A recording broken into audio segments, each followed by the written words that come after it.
Hello students, এই ভিডিওটার মাধ্যমে আমি বোঝাবো যদি একটা trigonometric ratio suppose sign theta equals two 3/5 যদি গিভেন হয়, সেক্ষেত্রে আমরা আদার ট্রিগোনোমেট্রিক রেশিওস কিভাবে ফাইন্ড করব।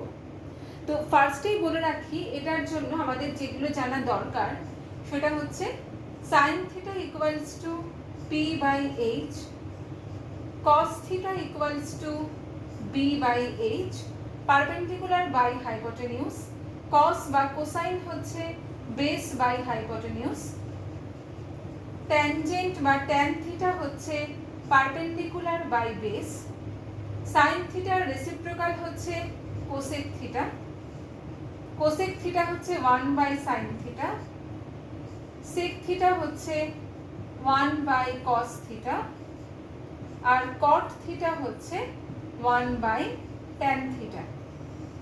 আবার tan থিটা p/b শুধুমাত্র নয়, tan থিটার আরেকটা ফর্মুলা রয়েছে যেটা আমরা sin cos দিয়ে বলতে পারি, সেটা হচ্ছে sin theta by cos theta.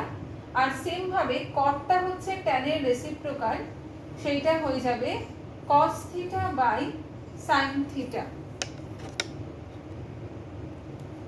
তাহলে আমরা যখন sin থিটা ইকুয়ালস টু 3/5 দেখছি, তাহলে p/h হচ্ছে 3/5। sin থিটার জায়গাতে লিখছি p/h ইকুয়ালস টু 3/5। এখানে আমরা অনেকেই একটা ছোট্ট ভুল করে থাকি, সেটা হচ্ছে p-টাকে ডাইরেক্টলি 3 নিয়ে নিই আর h-টাকে 5। এটা আমরা সবসময় করতে পারবো না, তার কারণ হচ্ছে p-টা কিন্তু শুধুমাত্র 3 নয়, যদি এখানে 6 আর 10ও হয় তাহলেও কিন্তু 3/5ই রেশিও থাকবে। 3:5 হচ্ছে একটা রেশিও, তার মানে p-টা 3 এর মাল্টিপল, h-টা হচ্ছে 5 এর মাল্টিপল। এটা কিন্তু এটা মিন করছে না যে p-টা 3 আর h-টা 5। তাই আমরা যখন এই টাইপের সামগুলো করব, কখনোই আমরা p আর h-কে ডাইরেক্টলি 3 আর 5 নিয়ে নেব না। যেটা আমরা করতে পারি সেটা হচ্ছে let p equals to 3k, h equals to 5k। k-টা হচ্ছে একটা common constant, k not equals to 0। এবারে আমরা অলরেডি পাইথাগোরাস থিওরেম জানি যে perpendicular square plus base square equals to হচ্ছে হাইপোটেনিউস স্কোয়ার। তাহলে সেক্ষেত্রে p এর ভ্যালু আমরা জানি অলরেডি 3k, তার মানে 3k হোল স্কোয়ার প্লাস b-টা আননোন আর হাইপোটেনিউস হচ্ছে 5k হোল স্কোয়ার।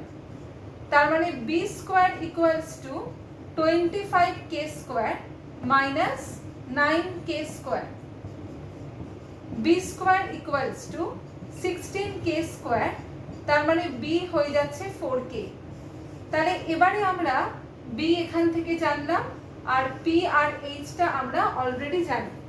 তাহলে sin থিটার ফর্মুলা কি? p/h। তাহলে আমরা ডাইরেক্টলি এখান থেকে 3/5 তো জানি, এটা অলরেডি লিখে রাখছি। cos থিটার ফর্মুলা b/h, b হচ্ছে 4k, h হচ্ছে 5k, তার মানে 4/5। সেম ভাবে tan থিটা হচ্ছে p/b, p আমরা জানি 3k আর b হচ্ছে 4k, 3/4। k-টা কিন্তু আমরা এই জন্যই ক্যান্সেল করতে পারছি কারণ k not equals to 0 already mention করা আছে। কোসেক থিটা হচ্ছে সাইন থিটার রেসিপ্রোকাল, তাহলে সাইন থিটা 3/5, কোসেক থিটা হয়ে যাবে 5/3। সেক হচ্ছে কস এর রেসিপ্রোকাল, cos থিটা 4/5, তার মানে সেক হয়ে যাবে 5/4। cot tan এর রেসিপ্রোকাল, tan থিটা 3/4, cot হয়ে যাবে 4/3। এভাবে যদি sin cos tan cosec sec cot এগুলোর মধ্যে যে কোনো একটা ট্রিগোনোমেট্রিক রেশিও গিভেন হয়, আমরা বাকিগুলো খুব সহজেই বের করতে পারি।